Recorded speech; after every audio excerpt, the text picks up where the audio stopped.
Hey everyone, Dev with Crime Hive, and we are continuing the story on Braylen Noble. And of course, most of us have just learned recently that unfortunately, investigators have found a body in the pool near basically attached to the apartment complex, and they believe it. They believe the body to be Braylen Noble. So really tragic ending, and now it's a matter of what happened, and that's what we're going to talk about in this video is some of the suspicious aspects of this case, and we're going to talk about a few different things here. And obviously we're waiting for the autopsy results that could tell us so much more information as to whether this was potentially an accident or whether this was a homicide. So a couple of things I want to point out here in this case here. So there's supposed to be a press conference here this afternoon, and it could be going on any minute here. I'm going to get this video out to give you guys this information as well, but we will learn more. If you don't know already, investigators, FBI, search parties, everyone has searched this swimming pool multiple times, and they went back to the pool, and we don't know if there was a tip that was initiating this for investigators to go back and concentrate on the pool. But that is something that we need to understand more, and I'm sure we will here soon. So a couple of things that I want to point out about this particular incident. So there's an interview here. I'm going to play this briefly here to give us more of an update on the case about the current update with Braylon here. So this comes from WTOL, or no, this one's 13 ABC, but WTOL has also been covering this, which we'll talk about.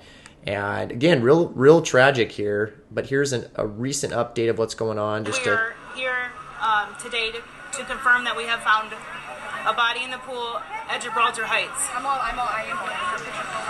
Official identity of the body will be made by the Lucas County coroner. However, it's believed to be the body of missing child Braylen Noble. A tragic day in Toledo. Worst fears appear to be realized. 6 days of searching for 3-year-old Braylen Noble coming to an end. His disappearance now turning into a death investigation. Our team continues to get the... Okay, so it's now a death investigation, right? We know that. And a couple aspects to this case that we're going to discuss here. One of the things being, when it comes to water and children, we knew, maybe some of you know about this other case with 2-year-old Rory Pope. His body was found just recently, just the other day. This is outside of Boise, Idaho. And they had searched this pond and they had searched those surrounding areas over and over again. But once they actually drained the pond, they then were able to locate his body. So another tragic ending. This one, they didn't suspect any foul play or suspicious circumstances. And it's just a tragic accident. But with this case, couple things here. So first of all, we know that the pool was not fully drained. It was half drained. I don't know if that is a huge factor, but if you look at the pool, it's really not that big of a pool. I'll see if I can pull a picture of that again through this right here. So it's not that big of a pool. They had drained it halfway, and then they went back to it. We know that, right?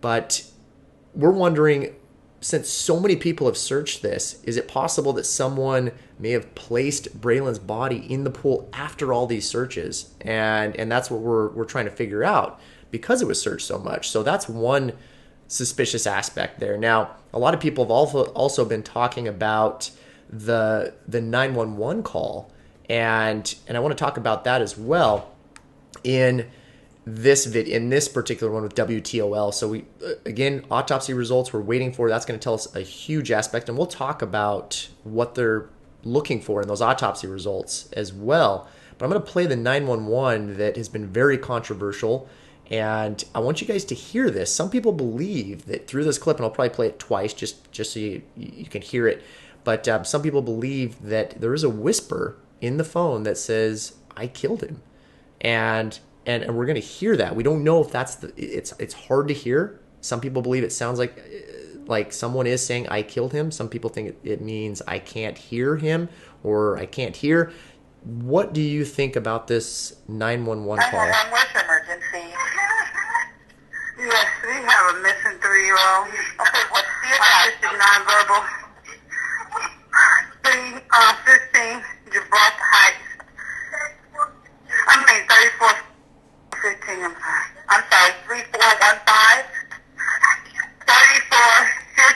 right there, 18 seconds in. Did you hear that whisper there? I'm going to play it one more time, just real quick, just on that last little part there, so we can hear that again.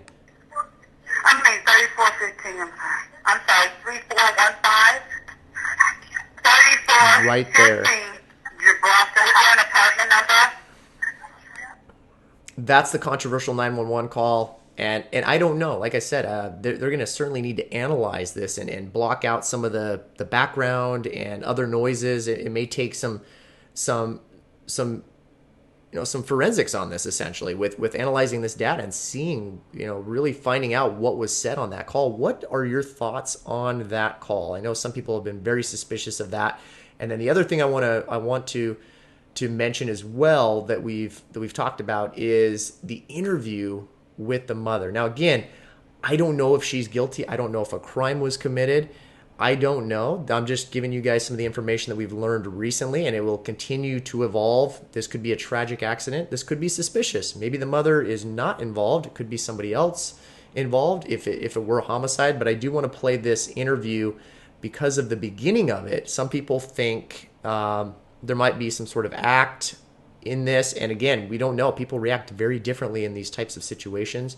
Could be a normal reaction for her, but some people believe that the body language is off. So let's play that real quick, and I just want you to hear this first part of it. I won't play the full interview, but it's really interesting. You got to listen right at the beginning here. You're not doing like asking questions there. You can tell me whatever. If you don't want me to ask you questions, I am just going to ask you to say and spell your first and last name, though. I do, because I don't want to get that wrong, of course. All right. It's been 4 days since my son has been missing, and I just want whoever to have him, please take him somewhere safe. I know he's scared, and I know he's crying, and he has stomach pains, and he's not eating. He's a picky eater. So if you want to just drop him off somewhere. And then, did you know? And then, okay, so then she goes through the interview. Home. That's it. And then it ends. I'm so sorry. I'm so sorry. We'll put that out, and then. And she goes off camera there. What are your thoughts on the beginning of that call, though? The very beginning of this interview. At the very beginning, some people think she was completely normal until she started speaking, and some people think she may have put on an act.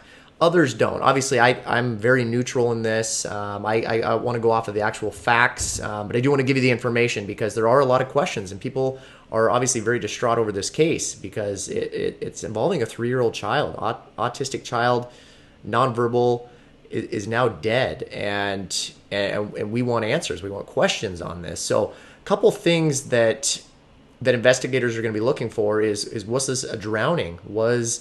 Or was this something else? And looking at this article I found here, this was an old NBC News article here, really good article, but it talks about how it's actually extremely difficult to prove a homicide, specifically with drowning.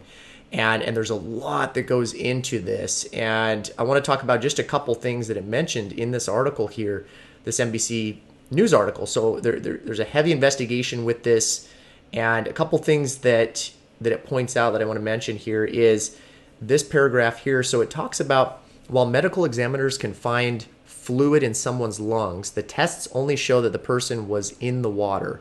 The cause of death could be unrelated, including heart attack, stroke, or allergic reaction, and only after ruling out other reasonable possibilities will a medical examiner note drowning on a death certificate. So a couple things here is medical examiners then search for signs of struggle, such as bruising, to indicate that a person was held underwater. So those are a couple things that they're going to be looking at, because it is very difficult, according to this, it would be hard to kill an adult or anybody really by drowning without leaving behind clues from the struggle. So they're going to be looking for bruising. They're going to be looking for signs that there was a struggle if Braylon were perhaps drowned. Now it's a form of asphyxia, right? Drowning. What they're going to be looking for in this autopsy, and it mentions it right here that I want to point out here. The big things that they're going to be looking for in this autopsy. Diagnosis of drowning is one of the most difficult. It says, right, drowning is death through aspiration of fluid into the air passages. So signs of immersion only demonstrate submersion of the body for a period of time, but are not signs of drowning. So the best signs of drowning, it says, are froth around the mouth. They're going to be looking for that, and the nostrils, and then lung distension. So they're going to be looking for expansion in the lungs, how much water had filled the lungs of this child. So it's going to be really, really crucial for them to determine. Again, I'm not a medical expert. I'm just going off of some of these things that I've known and past cases that I've dealt with some of these deaths and suspicious deaths, that sort of stuff. So it's going to be interesting to find out what they come out with in this autopsy here, and it's going to be far from over. There's still quite a bit of this investigation to be done. I do know, just to give you another example here of one of these cases recently, this was in 2018. If you remember, there was a 2-year-old that was found dead next to Lake Houston. And initially they thought it was a drowning. And then what we learned is this woman here, her name was Hannah Funk, she basically ended up being charged in tampering with a corpse. We learned that investigators later interviewed her, and what we learned is she said that she felt bad, so she held her son and then she fell asleep. And then she told officers that when she woke up, she found her son on the floor inside the house. Fearing she was going to be blamed, she then carried the little boy down the street and put him by the lake. So he was found in the lake, and they thought it was probably a drowning. He'd wandered off. But as they went through the autopsy and they got more information, they determined much more had occurred. So it's going to take some time, but it looks like they're moving quick on the autopsy aspect of it. So we're going to know that very soon. And so I just wanted to give you an update on that. What are your thoughts on this case? Again, very tragic, obviously. No one wants to see this result. There were heavy search parties involved. Do you think there's something criminal just based on all the information you have? And certainly if you have other updates, please put those in the comments. Again, this is evolving. I don't have all the information. I appreciate people adding things so that we can get more answers. That's what this is about. And we want to find out what happened. And ultimately, if somebody's responsible, we want justice for this incident. So again, this is Dev with Crime Hive, and I'll be back with another video, another update. Pay attention to the autopsy results that are supposed to be released this afternoon, Thursday afternoon. And I'll be back in another video soon. Take care.